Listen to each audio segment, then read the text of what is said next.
कल का दिन अहम, डीए की बहाली पर लगेगी कैबिनेट की अंतिम मुहर।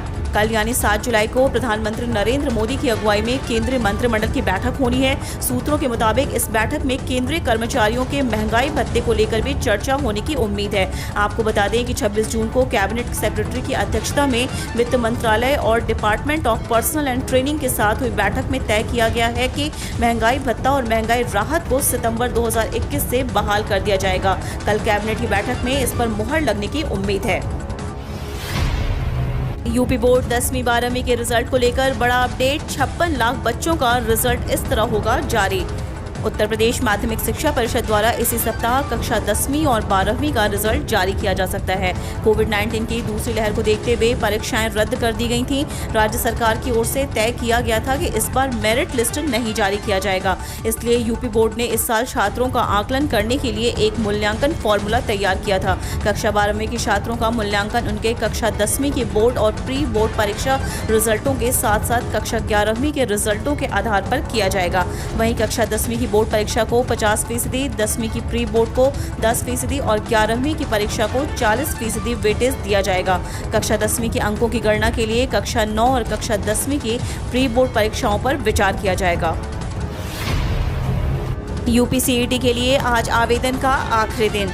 नेशनल टेस्टिंग एजेंसी एनटीए ने उत्तर प्रदेश संयुक्त प्रवेश परीक्षा 2021 के लिए रजिस्ट्रेशन का आज अंतिम तिथि है। एकेटीयू और एमएमएमयूटी व अन्य विश्वविद्यालयों में एडमिशन लेने के लिए इच्छुक अभ्यर्थी इस राज्य स्तरीय प्रवेश परीक्षा यूपीसीईटी 2021 के लिए आज upcet.nta.nic.in पर आवेदन कर सकते हैं। अभ्यर्थी इस संबंध में एनटीए की वेबसाइट upcet.nta.nic.in पर ऑफिशियल नोटिस भी चेक कर सकते हैं। आज परीक्षा की फीस की भी पेमेंट भी कर सकते हैं। इससे पहले आवेदन की आखिरी तारीख 20 जून थी। कई अभ्यर्थियों के निवेदन के बाद सबमिशन की आखिरी तारीख बढ़ाई गई है। आधिकारिक नोटिफिकेशन के अनुसार करेक्शन के लिए 8 जुलाई से विंडो खोली जाएगी और 14 जुलाई तक खुली रहेगी। जो उम्मीदवार आवेदन फॉर्म में कुछ बदलाव करना चाहते हैं वो करेक्शन कर सकेंगे। यूपी को मिल सकती है तवज्जो, इन चेहरों को मिल सकता है मंत्री बनने का मौका। मोदी सरकार के दूसरे कार्यकाल के कैबिनेट में पहली बार फेरबदल की संभावना जताई जा रही है। सूत्रों से मिल रही खबर के मुताबिक अगले 24 से 48 घंटे में मंत्रिमंडल में फेरबदल हो सकता है। मंगलवार शाम को प्रधानमंत्री नरेंद्र मोदी के घर पर अमित शाह और बीजेपी के राष्ट्रीय अध्यक्ष जेपी नड्डा की बैठक भी है। कहा जा रहा है कि मोदी मंत्रिमंडल में करीब 22 नए चेहरे शामिल हो सकते हैं। साथ ही कुछ मंत्रियों को संगठन की जिम्मेदारी दी जा सकती है तो कुछ को राज्यपाल बनाया जा सकता है। जानकारी के मुताबिक मोदी सरकार के कैबिनेट फेरबदल में यूपी को तवज्जो दी जा सकती है। यूपी कोटे से करीब 4 से 5 मंत्री शामिल हो सकते हैं। सूत्रों के मुताबिक इस बाबत पीएम नरेंद्र मोदी की मुख्यमंत्री से भी बात हुई है। अखिलेश यादव का योगी सरकार पर हमला, बोले 100 झूठ में एक नया झूठ पौधरोपण भी जोड़ा। समाजवादी पार्टी के राष्ट्रीय अध्यक्ष अखिलेश यादव का कहना है कि भाजपा सरकार पौधरोपण का बहाना बनाती है और हकीकत में झूठ और नफरत के बीज बोती है। अगर वह सही अर्थों में पौधरोपण के लिए प्रतिबद्ध है तो उसे इस संबंध में 4.5 साल के कार्यकाल का श्वेत पत्र जारी करना चाहिए। इससे सत्यता का पता चल जाएगा। अखिलेश यादव ने सोमवार को कहा, भाजपा सरकार ने अपने 100 झूठ में एक नया झूठ पौधरोपण को भी जोड़ दिया है। मुख्यमंत्री का दावा है कि उनके कार्यकाल में 100 करोड़ पौधे लगाए जा चुके हैं, लेकिन एक दिन में ही 25.51 करोड़ पौधे रोपने के दावे के बाद यह देखना दिलचस्प होगा कि इसके बावजूद उत्तर प्रदेश में हर तरफ हरियाली क्यों नहीं छा गई और प्रदेश का वन क्षेत्र दोगुना चौगुना क्यों नहीं बढ़ गया। भाजपा आज तय करेगी ब्लॉक प्रमुख प्रत्याशियों के नाम।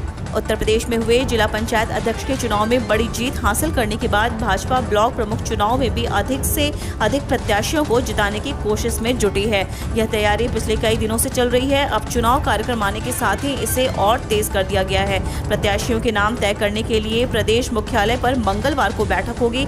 शाम से ही जिलों को प्रत्याशियों के नाम भेजने का काम शुरू हो जाएगा। प्रत्याशियों की घोषणा जिला कमेटी करेगी। राज्य के सभी 826 ब्लॉक में ब्लॉक प्रमुख के लिए पार्टी प्रत्याशी पर्चे उतारेगी। पार्टी पदाधिकारियों के मुताबिक जिलों से प्रत्याशियों की संभावित सूची क्षेत्रीय कमेटी के माध्यम से प्रदेश कमेटी के पास आ चुकी है। इस बाबत पूछे जाने पर पार्टी के प्रदेश अध्यक्ष स्वतंत्र देव सिंह ने बताया कि मंगलवार को बैठक कर प्रत्याशियों के नाम तय कर दिए जाएंगे। उन्होंने उम्मीद जताई है कि शाम से जिला कमेटियों के माध्यम से प्रत्याशियों के नाम घोषित होने शुरू हो जाएंगे। उन्होंने दावा किया कि कम से कम 70% ब्लॉक प्रमुख बनाने की कोशिश पार्टी करेगी।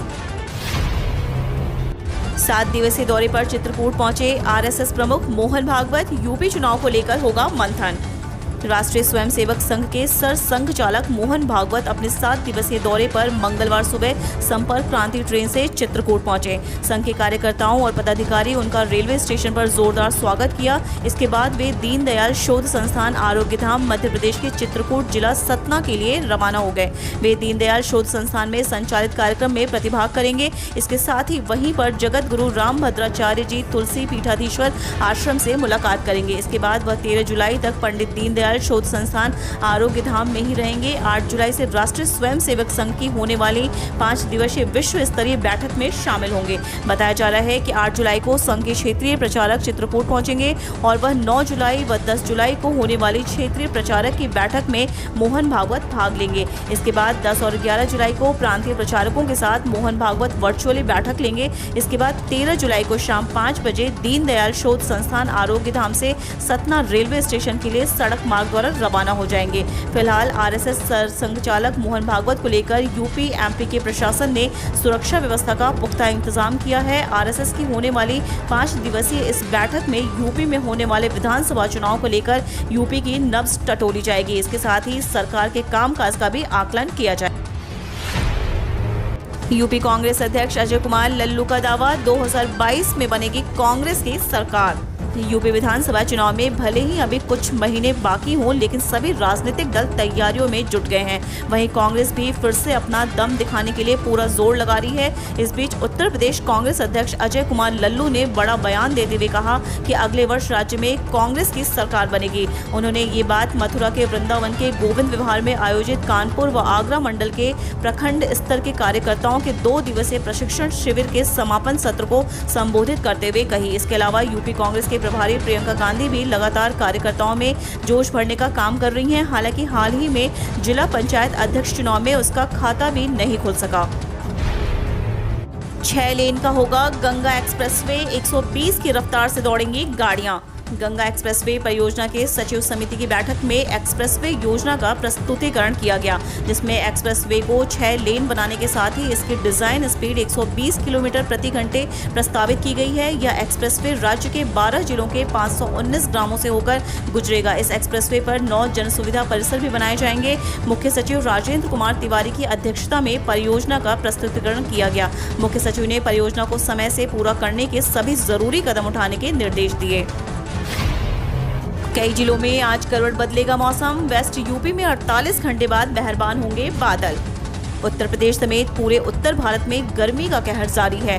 गर्मी और उमस से बेहाल लोगों को बारिश की राहत मिलने की उम्मीद बंधी है। मौसम विभाग के अनुसार यूपी के कई जिलों में मंगलवार की शाम या रात से मौसम करवट बदल सकता है। वहीं वेस्ट यूपी के लोगों को 2 दिन बाद गर्मी को राहत नसीब हो सकती है। राजधानी लखनऊ और आसपास के कई इलाकों में कई दिनों से सिर्फ छिटपुट बारिश ही हो रही है। इससे हवा में नमी अधिकतम पैमाने पर बनी हुई है, जिससे उमस महसूस हो रही है। सोमवार को भी राजधानी के लोग उमस से बेहाल रहे। अधिकतम तापमान सामान्य से 3.9 डिग्री अधिक 39.0 दर्ज किया गया। न्यूनतम तापमान 27.5 डिग्री सेल्सियस रहा। यह सामान्य से 1.2 डिग्री अधिक रहा। वहीं मंगलवार को बादलों की आवाजाही रहेगी। मौसम विभाग के अनुसार बुधवार से अगले 2 दिन तक